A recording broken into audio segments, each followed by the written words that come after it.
আমরা এসেছি ঝিনাইদহের কালীগঞ্জ উপজেলার সরকারি নলডাঙ্গা ভূষণ হাই স্কুল মাঠে। এই মাঠের সামনে রয়েছে এই ভূষণ স্কুল, আর স্কুলের পাশে রয়েছে মন্দির, অর্থাৎ পূজা মন্দির। আর এই পূজাকে কেন্দ্র করে এই ভূষণ স্কুল মাঠে একরকম মেলা বসেছে। আর মেলায় এখানে দেখতে পাচ্ছি যে হরেক রকমের দোকান। তা আমরা এসেছি একটা ফাস্টফুডের দোকানে।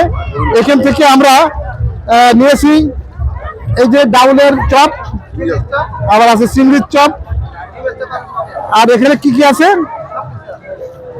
সবকিছু আছে এখানে। তা আমরা এক এক করে এখন খেয়ে দেখবো যে এর স্বাদটা কেমন। আর তার আগে বলে রাখি, আমার বন্ধু সুখদেব সুখদেব আমাদের সাথে আছে। আমি একটু সুখদেবকে দেখাই। দোস্ত আসো একটু তুমি।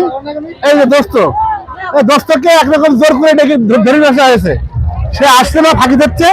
এই যে আজকে সুযোগ পাইছি, তো এখন এক এক করে খাওয়া হবে। এখন দেখি স্বাদটা কেমন। আস্তে আস্তে খাও, গলায় বাঁধে না যেন। দারুন, খুবই ভালো লাগছে। তা আমরা এখন খাচ্ছি কি? চিংড়ি খাচ্ছি, চিংড়ির চপ। আর চিংড়ির চপ।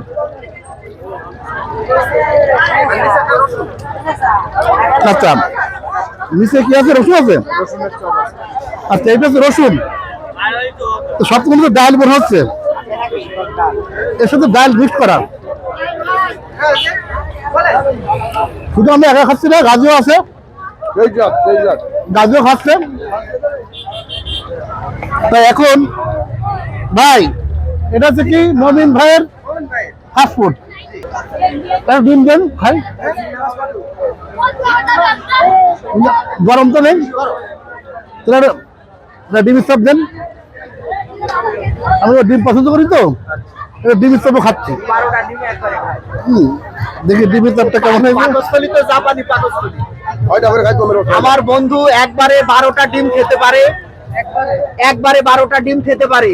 তার এই পাকস্থলী জাপানি পাকস্থলী, আপনারা দেখলে অবাক হয়ে যাবেন।